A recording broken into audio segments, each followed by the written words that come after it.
All right, we will go ahead and get started. My name is Reed Bellamy. I am the moderator for this session and just some opening information to go over.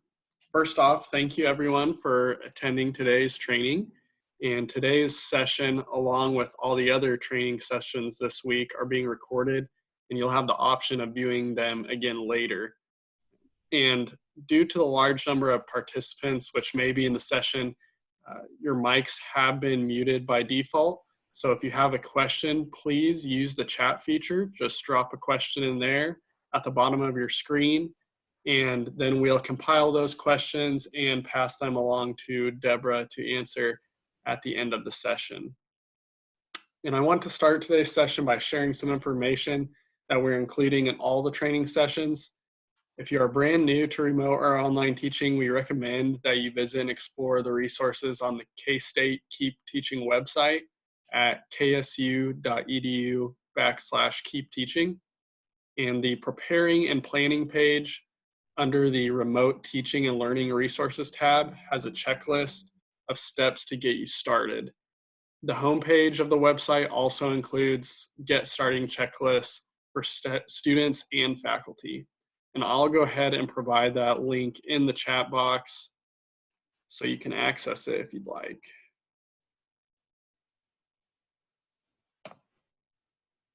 So there is the link to the Keep Teaching website. And then as we rapidly transition our classes to online using various remote teaching options, we want to encourage you to keep things as simple as possible. And this session is going to focus on practical steps you can implement right away. If you have additional questions after the session today, please send them to gcid@kstate.edu. This email address is being monitored by the Global Campus Instructional Design Team, and all inquiries will be responded to as quickly as possible. You can also contact the IT Help Desk by phone at 785-532-7722 or via email at helpdesk@ksu.edu. And I will drop all the links for those contacts into the chat box now as well. So first is the email address to the Instructional Design Department. And then the email for the help desk, followed by the phone number for the help desk. And please also check out the K-State Keep Teaching training sessions page to see if there are other sessions that can provide helpful information as you transition to remote teaching. There's a list of all the trainings that will be happening this week with the times and the Zoom links to them as well on that webpage. And I will go ahead and provide the link to that page in the chat box.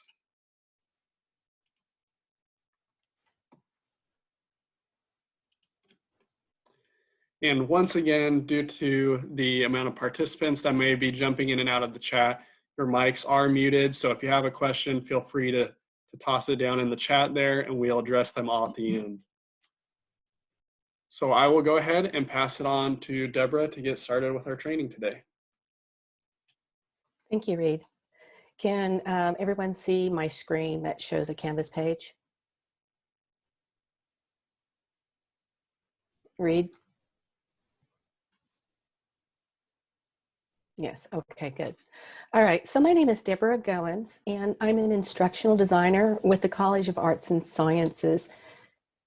I've been working for over the past 2 years very diligently with KSU Global Campus, the Student Access Center, and also the Teaching and Learning Center, so that we can start promoting the idea of an inclusive educational culture that actually embraces accessibility as we deliver our content online. This is a very appropriate time for us now to really jump into the idea of designing our course content with accessibility in mind, because we are now putting more content online than ever before. So as we develop new content, we want to think about whether that content is accessible to the most people as possible. So I want to thank you for taking the time to attend this Keep Teaching session on accessibility considerations for remote teaching.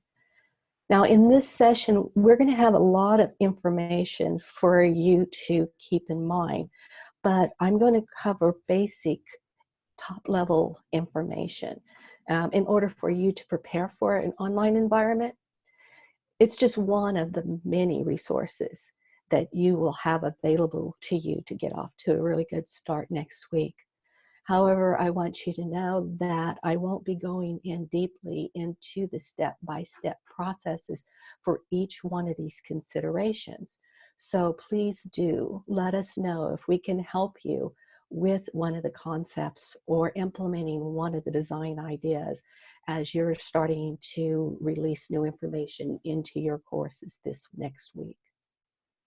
Let's start by talking about what accessibility really is. We hear accessibility mentioned a lot. It's really a hot topic right now. It's something that is new for some of us when we move into online learning. But the idea of designing course content with accessibility in mind is not a new concept. In fact, Kansas State University has had a policy within the Policies and Procedures Manual. It's policy 3025, which states that our federal law requires for us as a university to provide equal educational opportunities for all students, and that includes our students with disabilities. And this course accessibility standards policy provides us with some guidance so that we can ensure that all of our course delivery methods, when we use technology such as Canvas, that they're accessible to our students with or without disabilities. I want to take a moment to share that policy with you in case you wanted to refer to it later. The web page in which is found in, again, is under our policies and procedures manual, and it's section 3025. You'll notice that this particular policy was issued in 2013, so over 6 years ago. I want to point out the section of this policy which explains the idea of accessibility for our course design. It says that this policy applies to faculty and staff that are developing courses, or if they're using our course management system for K-State or one of our affiliates. The course delivery mechanisms in our course content, it must be made accessible. This policy refers to whether we're having to design new courses, or if we're adding new materials to our existing courses, or if we're going back and fixing some of the material in our existing courses. In addition, we need to think about the software that we use, because if we purchase software and it's utilized in our management system, it also must be made accessible.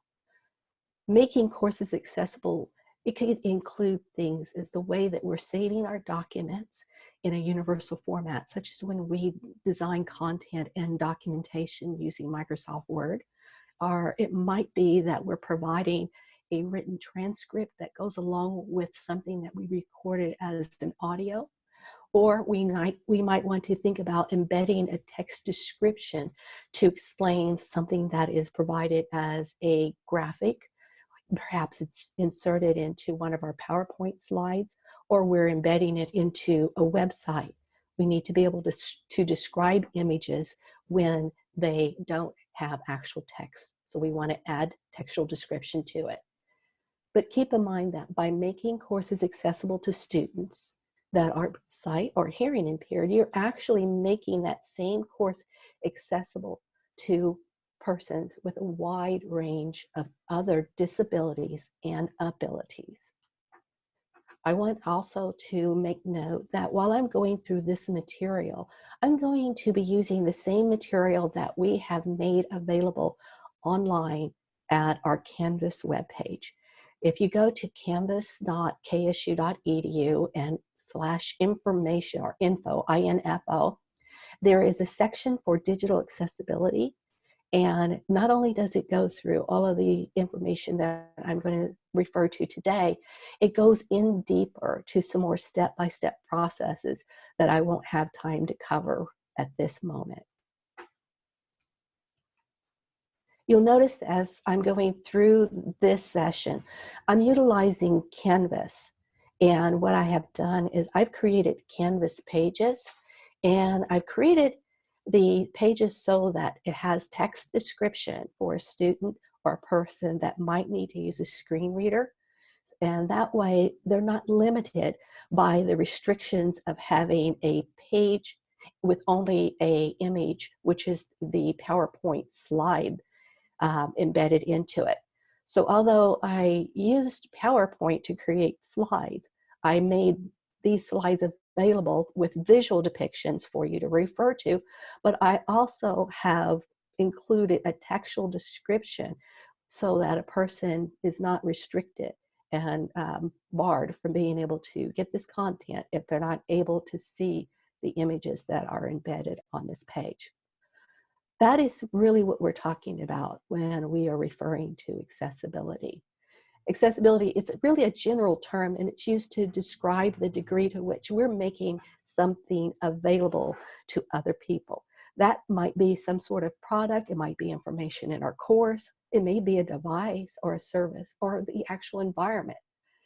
All of these things need to have access available to as many people as possible and be functional to people from a diverse array of backgrounds.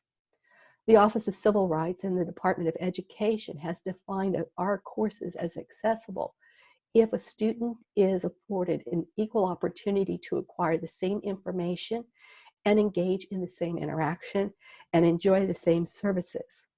So I hope that as I'm going through this information today, it will start bringing some ideas to your mind as to things that you might be able to do with your course content that you already have in order to make it more accessible to your students. Consider the fact that there are actually 4 major types of disabilities that we are really concerned with at this point. The ones that we hear about the most or are thinking about the most when we're designing our course content are visual accessibility issues and auditory or hearing accessibility issues. But we also have persons that may have limited motor skills, or the actual most common disability that is reported is cognitive disabilities. So these 4 major categories of disabilities need to be considered when we're developing our course material so that we have accessibility in mind. I'm going to refer to a website that has a lot of wonderful resources for us. It's called WebAIM. And in WebAIM, they have written several articles that point to how we can follow best design practices and consider what is really involved with a person that may have abilities that are not of the majority. So for instance, WebAIM talks about visual disabilities, and it covers things as something to think about. Something that we most often think about when we're looking at visual disability is that we might think of persons with blindness. But visual disabilities also include those that may have low vision, something that can't be corrected to a 20 by 200 vision, even with glasses. Or it might be referring to someone with color blindness. These things also have to be considered when we're thinking about disability.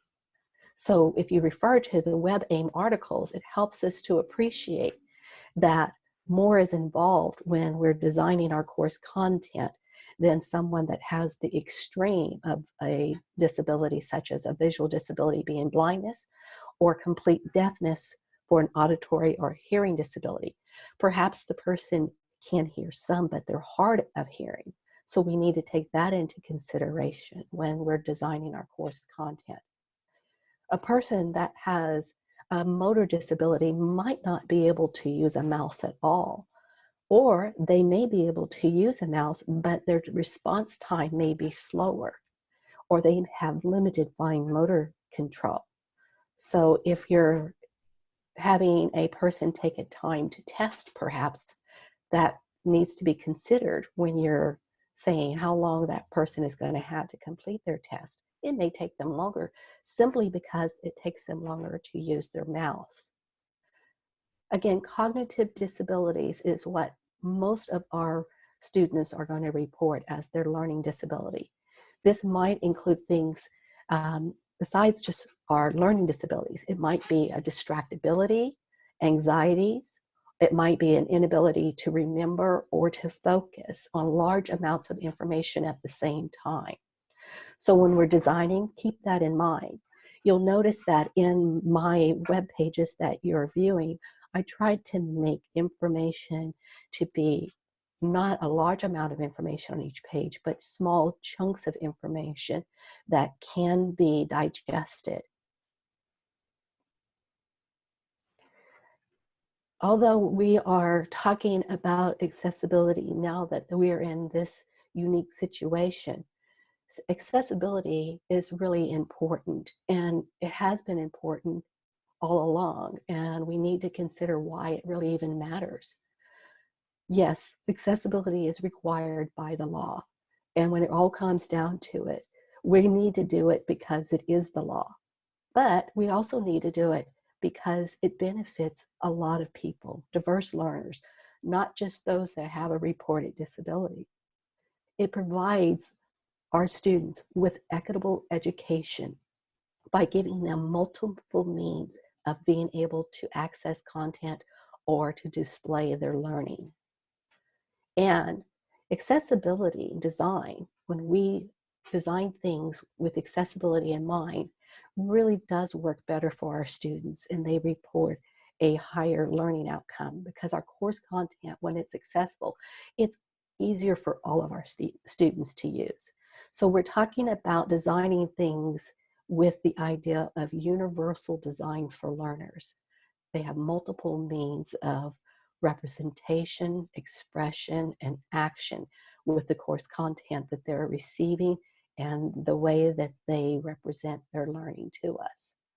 When we make our PDFs accessible, it means that our students are actually able to search for text within that PDF.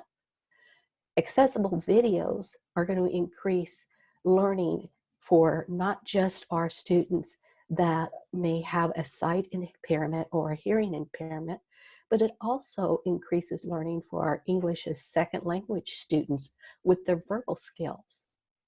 If we make our Word documents accessible, it makes it more manageable, not just for our students, but we'll find that our Word documents are actually more manageable as we're designing it for ourselves as the course content designer. Keep this in mind. You want to add accessibility at the beginning of your course design. So as you're building out new materials and setting up new documents, think about doing it with accessibility in mind, because it's easier to build content with the accessible features already there than to go back and to try to fix content that we have created. It takes more time to retrofit.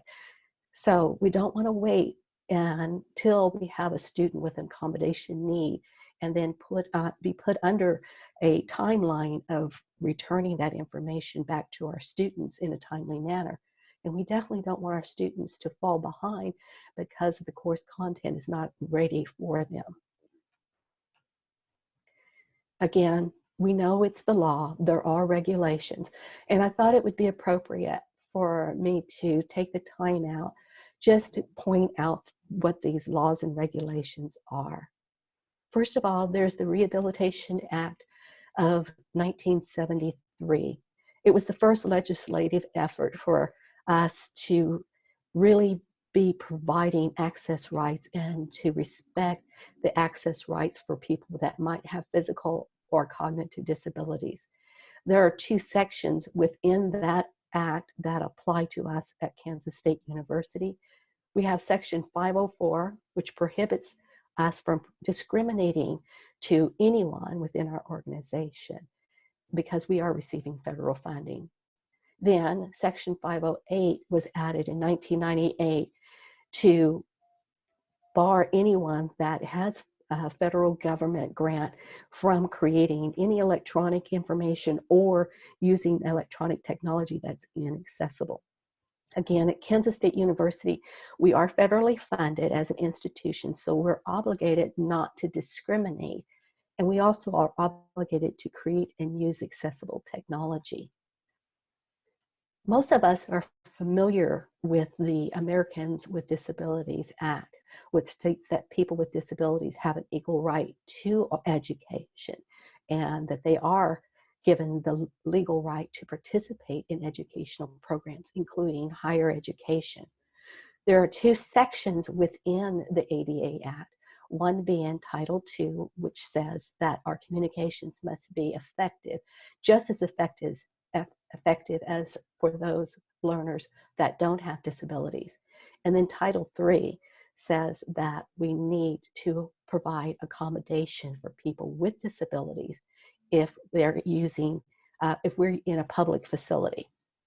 So if you wanted more information on Title II and Title III and the details of the law, you would want to refer to the ada.gov webpage, which spells out those requirements. Many of the courses that we have here at Kansas State University are using technology, and we're going to be using technology a lot in the next few weeks in order to deliver our course content. Maybe you haven't done that before, but the United States Department of Education and the Office of Civil Rights has stated that an e-learning environment must be designed and delivered in such a way that all students, including students with disabilities, have that equal access to our course content. Additionally, the state of Kansas has guidelines for content that is made available on the web. And Canvas is, in essence, a web management system for us to deliver content to our students. So if you refer to the policy for the state of Kansas, it's going to be Section 1210. It is defined and defines accessibility requirements for all state of Kansas entities if you're using the internet or intranet website. So once you are affiliated with the state of Kansas and you're putting information out on the internet, then you are required to also abide by these policies. In Section 6.1, it states that all entities are using websites or web services, web applications, or technology, but that has to be used in an accessible manner so that it's available to students or individuals with the disabilities in accordance to the federal laws that we've already mentioned. Now that we've talked about regulations, I wanted to help us to appreciate that designing with accessibility is a way for us also to meet accommodation needs that may be made to you by a student with a disability. Keep in mind, accessibility is a design strategy that helps us as we are creating our content. If we use this design strategy, most often our accessibility is already going to be met for persons with accommodation needs. I know this is a hot topic for us here at Kansas State University as we're becoming more aware of the need to make our courses accessible. So in Canvas, our learning management system, our materials need to be formatted in such a way so that as many students as possible have access to our digital content. So by providing that accessible content for the online environment, it really does require that we understand best design practices. For our faculty, you do have responsibilities. Ideally, anything that you have in your digital environment is already going to be universally accessible, so it's going to meet the accommodation needs of the student. Universal design of content, it's really ideal because it's creating those documents and the media in such a way that it's malleable for any circumstance and it adapts to the situations for adaptive technology. Now, we still may have to address accommodation needs that are unique or special for an individual student. we will receive accommodations needs from the students so that we can avoid any barrier to that course content, that they may not be able to access the content. And accommodations are set up so that all stakeholders, whether they be you as faculty or staff, that you're aware of changes that may need to be made to the content for that specific student. We do have a process here at Kansas State University for those that do need special accommodation. And it falls on the student to, first of all, register with the Student Access Center. And then they would contact you as the professor with the letter of accommodation explaining what their needs are. And that would be emailed to you as a professor. And then we also encourage our students to have direct contact with you to let you know really what it is that works best for them so that you can make adjustments that are best suited to that individual student. The Student Access Center is the expert area that we would want to go to when we need more assistance with accommodations. Again, we're not referring to just design for accessibility in mind.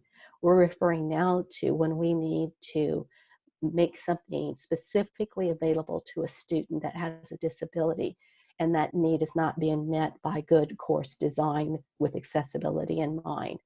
So we can contact the Student Access Center who can provide additional assistance for us. They may need to help us so that we can make sure that the student has an environment that is appropriate for them to take tests. Now that we're going to be providing remote access for our course content, it may be something even different than when we had our students on campus.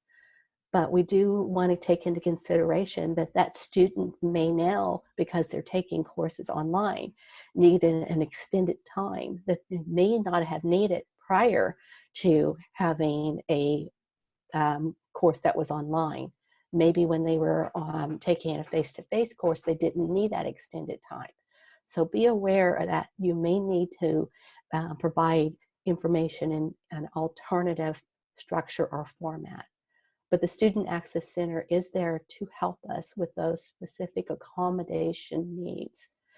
If you do need to talk to the Student Access Center, I would refer you to their email address, which is accesscenter@kstate.edu if you are on the Manhattan campus, or if you're on the Salina campus, the Polytech campus, directly contact Sarah Warner, and her email address is her name at ksu.edu.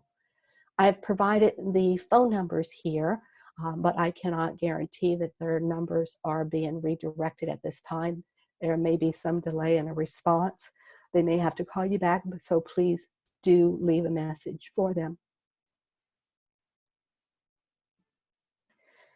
Thinking about accessibility standards, whether you're teaching face-to-face like you're used to, or if you're now teaching remotely, content should already be made accessible for your students with disabilities. As an instructor, it's really important for you to consider accessibility as you're creating that material, but especially now that we're working more in a remote environment. So I'm going to continue to talk about some ideas of what we can do as you're designing. And this presentation is going to provide you some guidance, but again, I'm not going to go through step-by-step processes of how to do it, but please feel free to ask those questions if you need further assistance on the step-by-step processes. I will be providing other resources for you so that you can do this at self-pace, but if you do need assistance further than that, I'll be available for that also.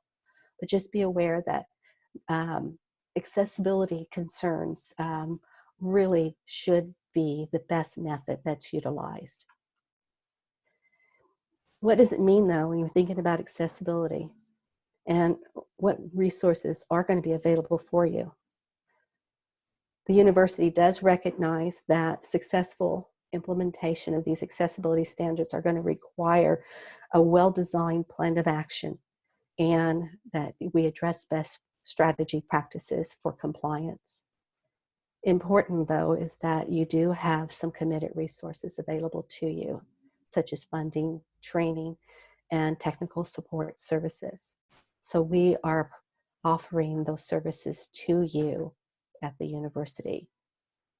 Let's start, though, by considering if you're developing content using one of our Microsoft Office products.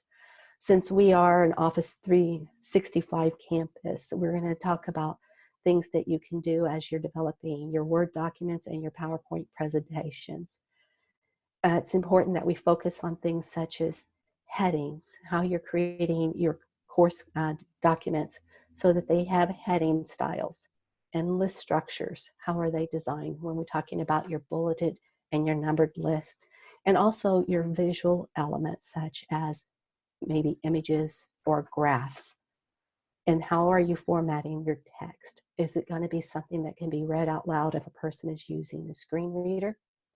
In a nutshell, you want to directly avoid formatting your document when you're using Microsoft Word. Instead, you're going to use the styles tools that are already built into that software program.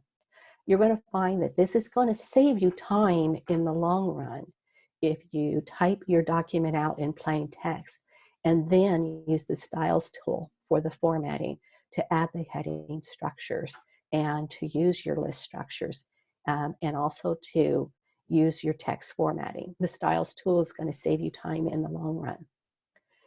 After you've completed your Word document, Microsoft Word has a built-in accessibility checker that will help you go back in and see if there's anything that needs to be addressed in that document to help you with your formatting with accessibility in mind.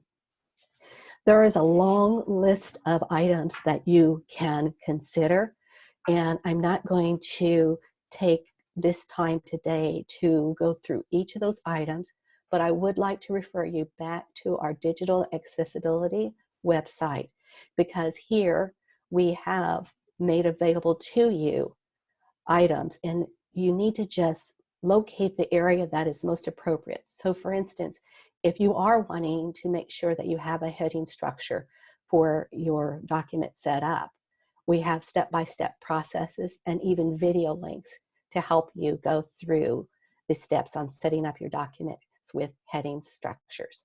The same as if you were wanting to find out how to properly set up your links such as bullet list or a numbered list in your Word document, how to do that with accessibility in mind. So each of these topics will be covered within the website, and you can pick and choose what it is that you need more information on and dive directly into that instead of me going through all of these things today. I do want to point out that PowerPoint presentations is an area that we want to focus on because most of our instructors do use PowerPoint slides when they're providing lectures for their students. PowerPoint comes with pre-built templates that have already been designed with accessibility in mind. And if you start with a PowerPoint template and then add your text to it, you don't have to go back and fix things that you might have made inaccessible by using just a blank PowerPoint slide. Also, when you're saving your PowerPoint, think about saving it in multiple formats. You want to give your students an opportunity to have any text that's in your PowerPoint available to them if they're using a screen reader, or maybe they're needing to convert that text over to a Braille reader. So, as I had mentioned earlier, I started out this presentation by creating PowerPoint slides. Then I embedded the slides as images into the Canvas page and provided textual elements to this page, which a screen reader could use to provide the content to a person. That way, they're not limited by not being able to read the text that's in this slide. So we talked a little bit about Microsoft Word documents, and PowerPoint presentations. But no matter what Office product you're using, Microsoft has done a wonderful job in providing video tutorials. So I wanted to point you to their website. If you go to support.office.com, you'll see that they have a library of videos available for you already with very easy to follow video guides that provide step-by-step processes. For instance, if you are using Microsoft Word and you wanted to make sure that they're accessible, Microsoft has already developed 7 individual videos to take you through the step-by-step processes.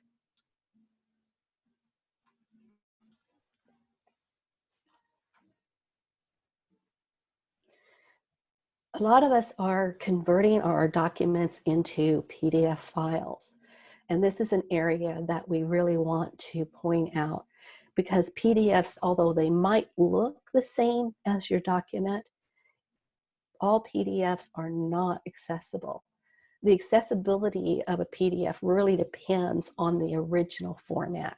So if you've converted a Word document that was inaccessible, that did not have headings set up for screen readers or the text formatted correctly, when you create it as a PDF, it's not going to be accessible either. Our main advice is that you want to use a well-formatted original document before you create it as a PDF. Or if you're going to be scanning a piece of information, for instance, a textbook page, you want to scan it as an optical character recognition format. It's called OCR. That means that it's actually being scanned to recognize text instead of scanning it as an image. If you're not sure if it has been scanned as text or if it's been scanned as an image, you can test the PDF by seeing if you're able to select a section of the text, copy and paste it. That way, you would be able to tell, okay, that document actually does have text that's recognized. If you're not able to highlight particular sections of a text of a PDF document, then it's an image and it needs to have conversion to optical character recognition format. Another thing with PDFs that you want to think about is that when you're scanning a document, it does not necessarily scan it within the reading order that you would normally think that it would read if you were using your eyes to read it. So you want to check it and make sure that the screen reader is reading the content of the page in the correct order. Otherwise, it would need to be adjusted. So there's some things that you want to do when you're thinking about evaluating your PDF and whether it's been accessible. Some of these I've already mentioned, but if you're using Adobe Acrobat Pro or if you have a license for Pro or DC, they have a accessibility checker that's built into those 2 products, and you can confirm if your PDF is accessible and it passes without any substantial errors. Some of the things that would keep your PDF from passing maybe because that document that you've scanned had some highlighting or some handwriting or some underlining on it. And when it got scanned and the recognition software was trying to understand what it was, it couldn't recognize what that was, and so it's not accessible. Again, can you highlight the text? Is it reading it out as text? Are you able to find a word doing a keyword search? These are indicators that it has been scanned as text and not as an image. So you want to make sure that it has that optical character recognition format. There are also some features that you can take advantage of if you're going to have a long PDF document. Perhaps you want to break it down into sections. Maybe you want to tag it so that a person can find certain keywords or sections of that document. If it's a short article, you might, instead of rescanning it and trying to make it a text, you might just want to provide that text as a separate file if it is easier or faster. But if it's a very long article, you really want to try to make it break down into chapters and tag it if it is one big long PDF document. Again, I'm going to refer you to the webaim.org website because they do provide us with information on how that we can have our PDF files be accessible. So it's a good reference for you to go to if you want more information.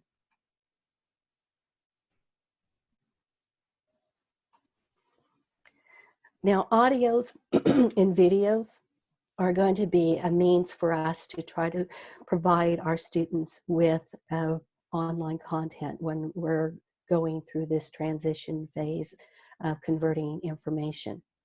But before you start creating audio or video content, you want to consider what are your options.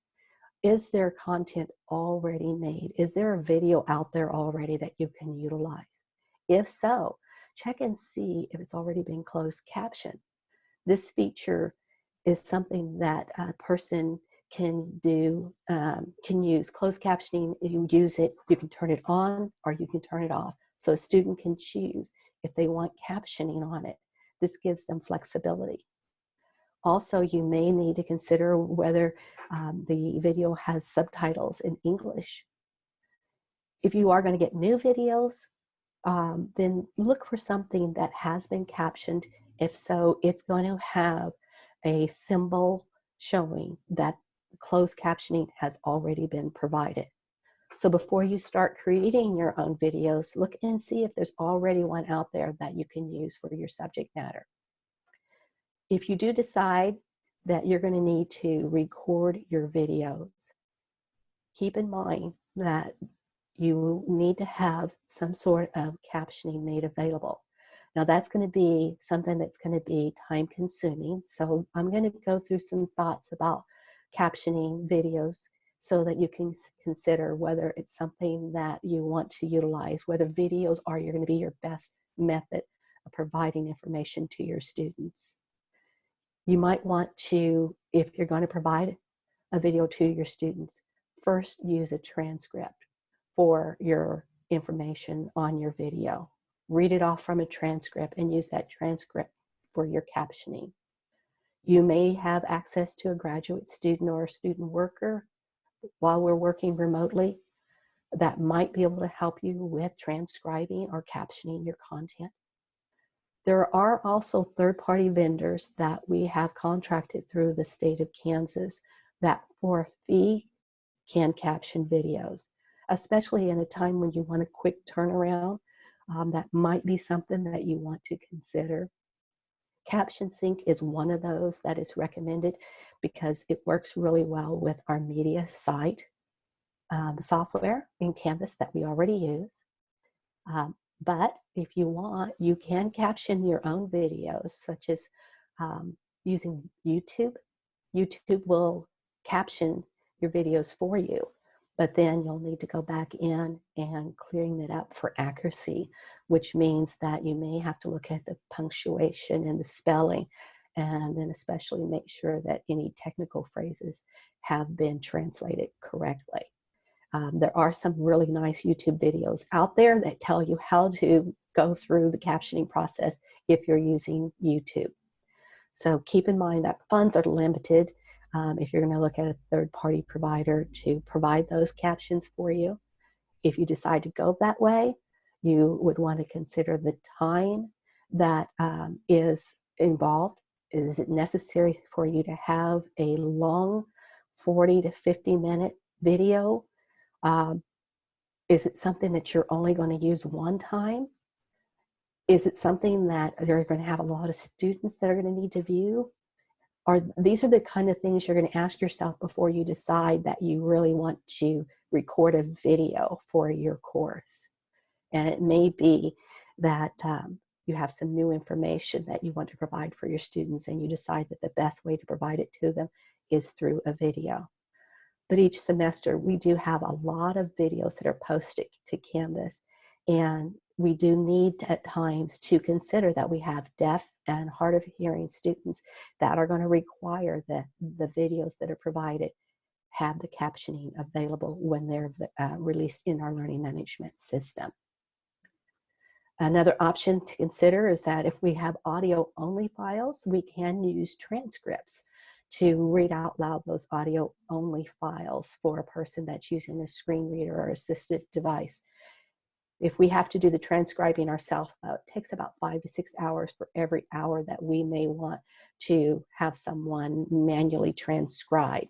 So it's better to start with an outline or a transcript than to have someone try to manually transcribe from scratch.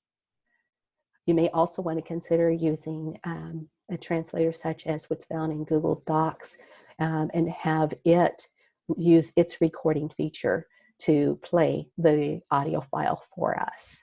And Google is also available to transcribe into other languages, so that might be something you might want to consider. As far as closed captions are concerned, yes, they are difficult to do, and yes, they are very time consuming.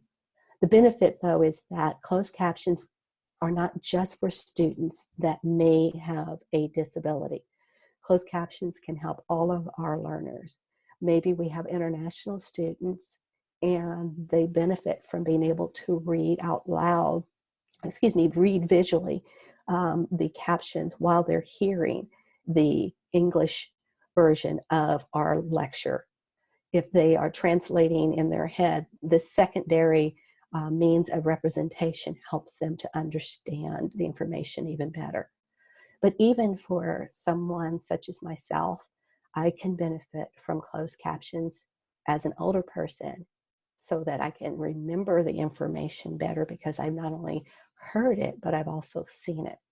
So there is a benefit to closed captioning, even though closed captioning may be time consuming and may add to your play.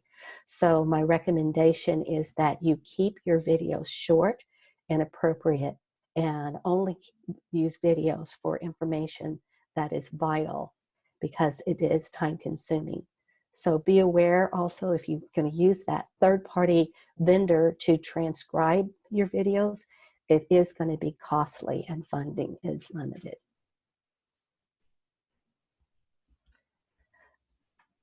We do have information specifically available about MediaSite.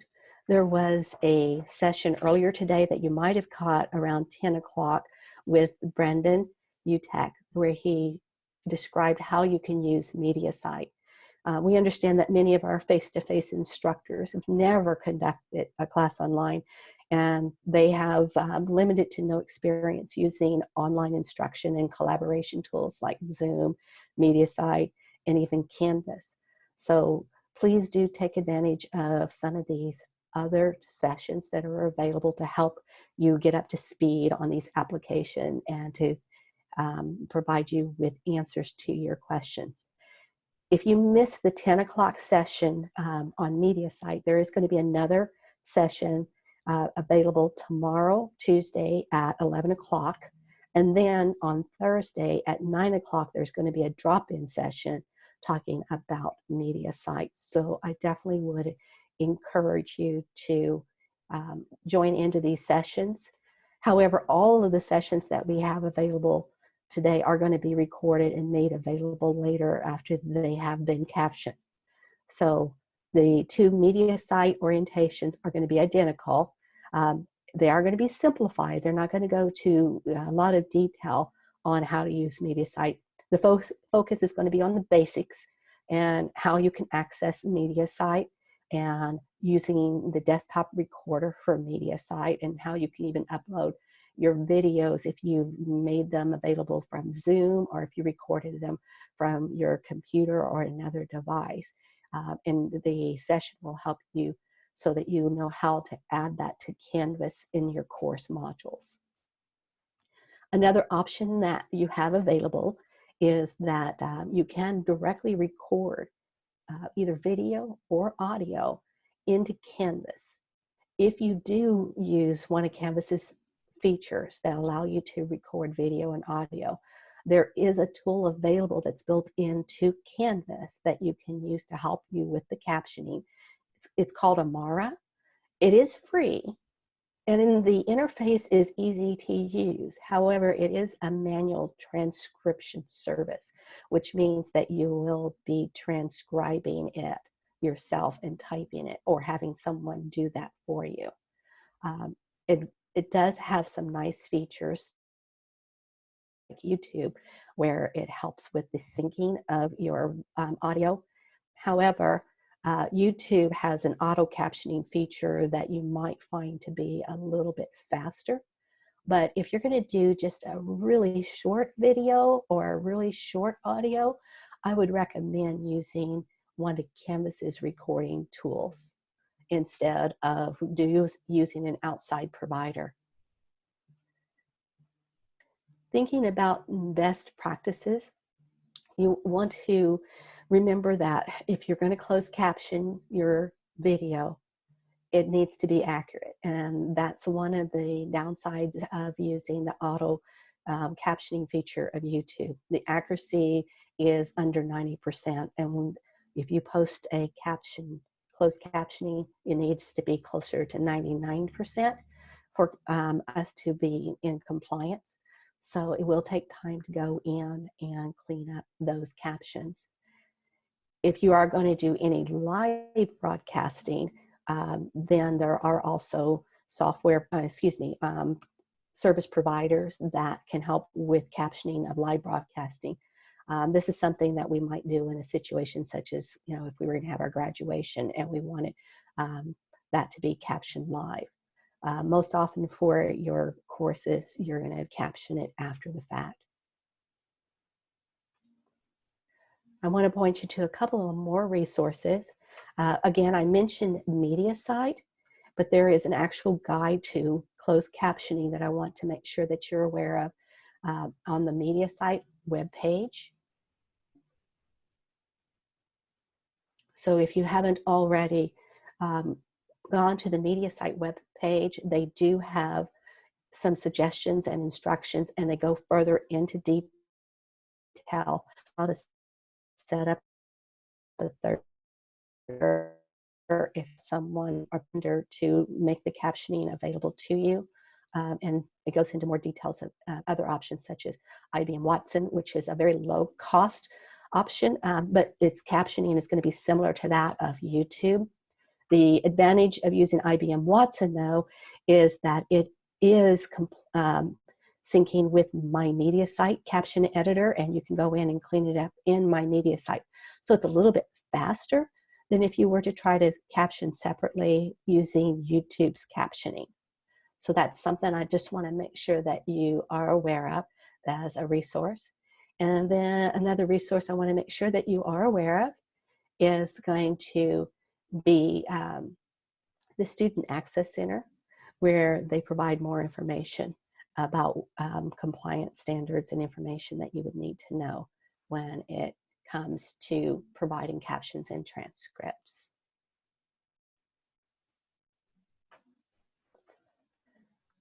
I mentioned earlier that when we're putting information in Canvas, we really are working with web pages. We're creating web pages in Canvas and web information in Canvas. So we want to think about it as a web page, and the compliance standards that we are going to follow are the same ones that we referred to before when we're talking about web compliance. Canvas has a built-in accessibility checker to help us though. So if you are putting information into either the Canvas page or into an assignment and you have text in the assignment or quiz or anything that has Canvas's rich content editor, there is a tool that is available that's built into Canvas that's a web accessibility checker. And it's very useful. However, it does just check one page at a time. It's not meant to check your whole course in one swoop. There is another tool that we have added to Canvas. It's a third-party tool. It's called You Do It. So you need to think of Canvas as being our learning management system that we use through K-State Online, but K-State Online is actually a collection of tools that are available. We've added You Do It, which is the universal design for online content inspection tool. in order to help you with checking your content in your Canvas course for accessibility. Keep in mind that this is not a certification to say, oh, you have certified that everything is fine. It's a tool to help you to consider if your content is accessible or not. Once you've run the report on You Do It, then you'll need to evaluate whether you need to make any changes or if you have made some sort of allowance for the error that it may have. So for instance, if I was to run the You Do It tool now, it would say that each one of my images does not have appropriate alternative text because it has the file name. However, I have provided all of the information that's in my images through text underneath the image. Therefore, I'm actually compliant, even though it says that there is an error.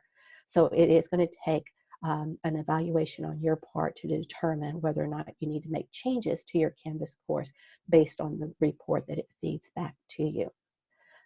So websites, they're going to use different technology, and you need to be aware of some of the issues when you're building your information in Canvas as to whether or not it's going to cause an accessibility issue.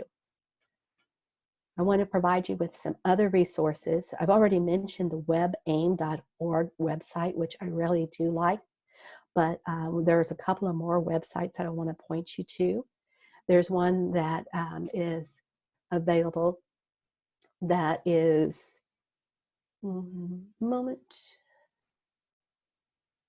there we go. The W3C Web Accessibility Interactive website. It's a really good website if you want to know more about how to do some HTML code and you're not wanting to, take a lot of time learning HTML. They provide you with nice little snippets of code that you can use. So it's a nice little website to refer to when you're just trying to do something really quick. And you need to know what the HTML code is for building that page on Canvas. And just another reference is the United States Access Board. It talks about their Section 508 compliance standards. So just to be aware, in case you have any questions, I've provided the links for you. So just a review of some of the best practices when we're using Canvas. We want to remember that the content pages need to be accessible. We're going to do the same kind of things as we would if we were going to design this content in a Word document. We want to create heading structures so that a screen reader or assistive device would be able to navigate through that document.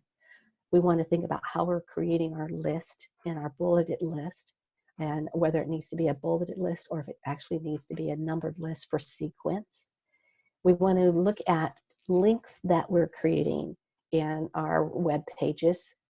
Make sure that the links are descriptive. So you may have seen in different web pages where it says click here and it's not descriptive. So if a person can't see what it says, the screen reader is just going to say click here, and it's not going to tell them how to navigate to the web page or what web page they're navigating to.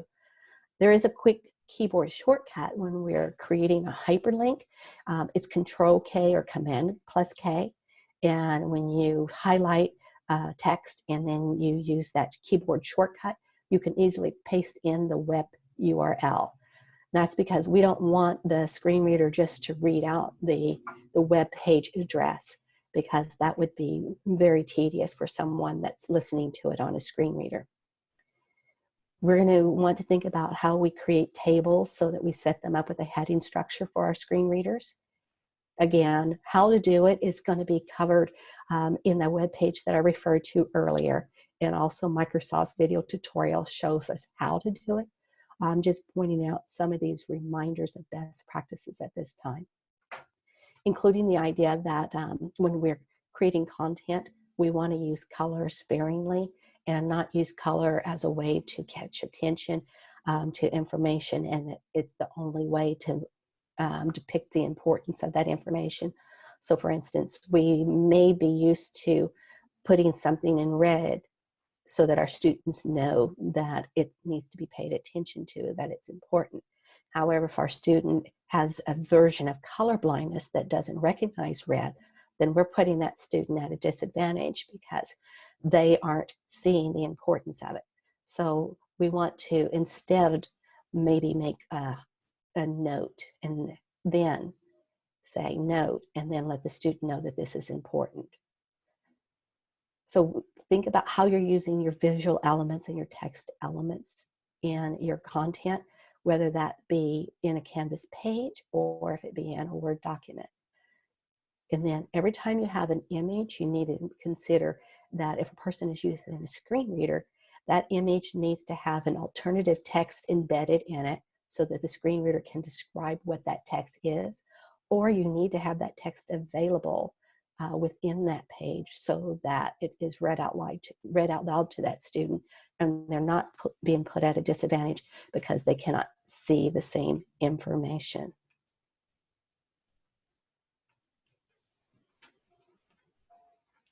I know this is a lot of information that we provided for you today. I do want to refer you back to our course accessibility checklist. So again, the page is going to be canvasksu.edu/info. Here you're going to see digital accessibility. We have provided a checklist for you that covers the same content that we've referred to today as an overview. But this web page also drills down into more step-by-step processes for you so that you can jump into the area that you need help with and get answers to your questions. Keep in mind, all students must be afforded equal opportunity to acquire the same information, engage in the same interactions, and enjoy the same services. Our university policy does require that delivery mechanisms for our content are accessible. That includes any new courses that we might be developing in the future, or the new materials that we may be adding to these existing courses, or if we're retrofitting our existing courses. This initiative of accessibility is in harmony with our K-State 2025 vision, because we want to be recognized as one of the university's top 50 public research universities in the United States. It is in line with our mission to embrace diversity, encourage engagement, and improve the quality and the standard of life of all of those that we serve. And we understand you don't know what all needs to be done or how to do it, or maybe even the best place to find information. So that's why we're taking this time out now to point you to these resources and make them available to you so that you have the tools so that you can make your courses fully accessible. At this time, I'd like to take questions.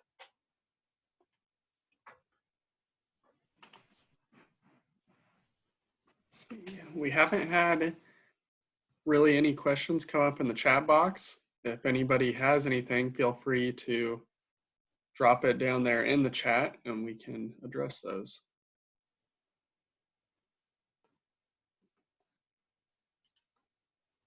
And while we're kind of monitoring these last questions, I'll just pass along some final information. First of all, thank you for everyone for attending today's training. I hope it was very helpful. And please remember that if you have additional questions after today's session, you can send them to gcid@kstate.edu. This email address is being monitored by the Global Campus Instructional Design Team, and all inquiries will be responded to as quickly as possible.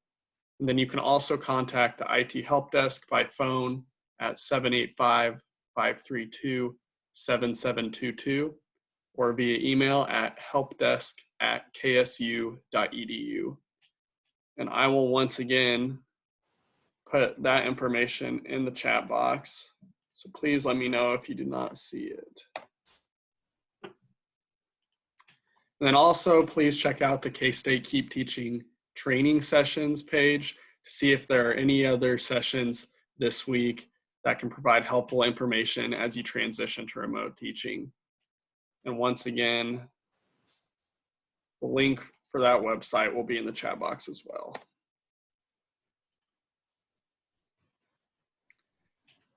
And then it looks like one question we had come in was, do you know if there is a standard font style or size that they should use? And can you hear me right now? Yes. Oh, good, because my computer didn't seem like it was responding. Um, sorry about that. There's not one standard. Persons with disabilities may have a ability to see a font that other persons with a disability have a problem with. And we recommend using simplistic fonts such as what you would call a sans serif, meaning without extra feet or loops. So keep your font simple and easy to read, but there's a number of sans serif fonts to choose from.